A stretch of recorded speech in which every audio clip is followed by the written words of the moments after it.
Kapolsek Tanah Luas AKP Lilik Harwanto SH bersama jajarannya membongkar rumah milik warga Gampung Ampeh, Kecamatan Tanah Luas, Kabupaten Aceh Utara. Bukannya tersandung kasus, melainkan rumah rakyat tersebut nyaris roboh. Berukuran 1 kali 2 meter milik Safridan yang ditempati bersama 3 orang anaknya sudah tidak layak dan akan dibangun kembali hingga layak untuk dihuni.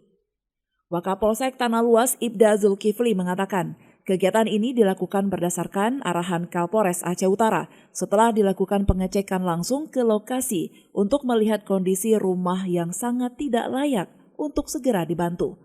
Sehingga pihaknya berinisiatif bekerja secara swadaya dengan pihak kecil, pemuda dan aparatur Gampung Ampeh untuk membedah rumah tersebut.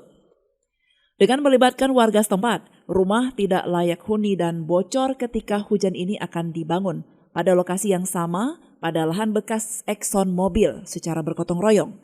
Menurutnya, bedah rumah tersebut akan dikerjakan dalam 1 hari hingga selesai dibangun dengan layak dan langsung bisa digunakan.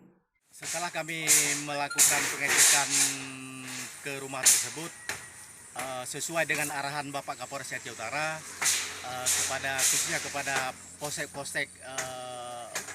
Polres Aceh Utara, kami bersama Pak Geci segera akan kami bantu untuk memperbaiki rumah tersebut. Rumah yang akan kita bangun yaitu kami sudah mufakat dengan Pak Geci Desa Ampeh, akan kita bangun rumah ukuran 3 kali 6. Sebelumnya, pria bernama Safridan adalah seorang disabilitas.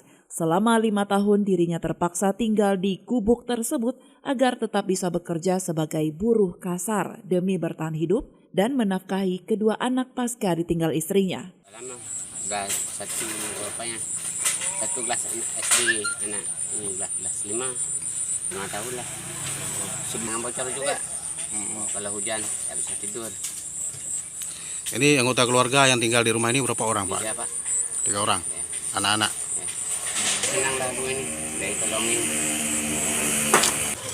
Terima kasih kepada Pak Kapolsek yang Tanah Luas, kepada Pak Geci, Pak Pemuda yang karuban tulung, terima kasih pada Pak Ulung. Dari Aceh Utara, Saiful Bahri melaporkan untuk Puja TV Aceh.